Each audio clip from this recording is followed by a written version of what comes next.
Hello friends, it's me, your little story host today. Yes, you guessed right, I'm a baby giraffe speaking to you. Before we start, please hit the like and subscribe button because your support helps me stay strong in this wild journey of life. The first memory of my life was not gentle or easy. I came into this world by falling. Yes, falling from my mother's belly straight onto the hard ground. My body hit the earth with a thud, and for a moment I didn't even know if I could move. The world was blurry, loud, and strange. I remember the dust, the smell of dry grass, and the sound of hooves all around me. Above me stood my mother, towering like a giant tree, her long legs casting a shadow over me. Her eyes were soft, but her nudges were firm. She pushed me gently, again and again, urging me to stand up. But I couldn't. My legs were shaking, my body felt heavy, and the ground seemed determined to pull me back down. I tried once, I stumbled. I tried again, and I collapsed. Each fall hurt, not just on the outside, but deep in my tiny heart. What if I couldn't stand? What if I wasn't strong enough? But then I heard my mother's breath, calm and warm, brushing against my skin. She nudged me again, as if whispering, "You can do it, little one. You must." And somewhere inside me, I found the courage. I pushed against the earth, wobbling, stumbling, and finally, I stood. My legs trembled like branches in the wind, but I was standing. My mother leaned close and touched me with her nose, her eyes glowing with pride. I felt safe. I felt alive.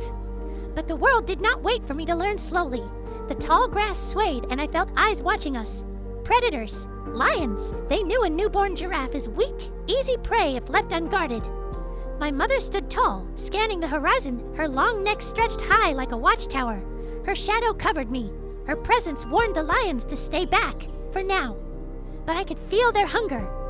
Every sound, every rustle in the grass sent shivers down my tiny body. The savannah is not a kind place for little ones like me. Each day was a test of survival. My legs still wobbled when I walked, and often I stumbled, falling face first into the dust. But my mother never left me. Every time I fell, she waited patiently, her big brown eyes urging me to rise again. She knew that if I couldn't walk, I couldn't live. So I kept trying, step by step, stumble by stumble. And soon I began to follow her, my little legs running to keep up with her long strides. But the dangers never ended. Once, while we were grazing near a watering hole, the silence of the air broke with a terrifying sound, the roar of a lion. My tiny heart raced as I froze in place. From the bushes, lions appeared, their golden eyes fixed on me.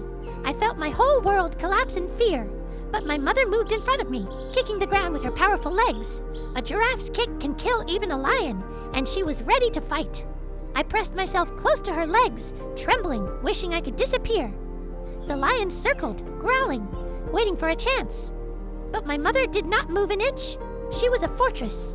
Finally, the lions gave up, slipping back into the grass. My mother had saved me. That day, I learned, in this wild world, survival is not just about being strong. It's about having someone who will fight for you. Still, life was not only fear and danger. There were moments of joy, too. I discovered the taste of fresh leaves high up in the branches that only giraffes could reach. At first, my little neck could barely stretch, but as days passed, I grew taller, inch by inch. The world began to look different from up high. The wind felt softer, the sky seemed closer. I would watch birds fly past, zebras run in the distance, and elephants march together like giants of the land. Everything fascinated me. I was a child of the savannah, learning its secrets one step at a time. But the nights were the hardest. When darkness fell, the savannah changed. The hyenas laughed in the distance, lions prowled silently, and the stars glowed above like watchful eyes. I would curl close to my mother's legs, my small body trembling with every strange sound. Sometimes I would cry softly, and she would lower her head, brushing me with her nose, her warmth calming me. Her heartbeat became my lullaby. No matter how dangerous the world was, near her I felt safe. Days turned into weeks, and slowly I began to grow stronger. My legs carried me faster, my neck stretched higher, and my courage grew bolder.